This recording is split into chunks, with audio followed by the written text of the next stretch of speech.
So if you have a look closely, you can see here it says F1. So this particular boiler is a glowworm, and it is a Flexicom 18hx. So I'm hoping all I need to do is press in this little reset button just in here, and I'm hoping that's going to fix it.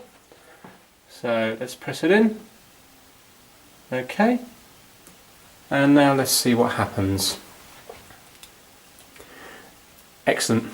Right, so I'm just going to fast forward through this. I presume now it's going to start. There you go, it's calling for it. I can hear it now, whirring up. And it should fire, I'm hoping. I can hear the fan. There we go, excellent. Brilliant. So there we have it, a nice easy fix. Thanks so much for watching.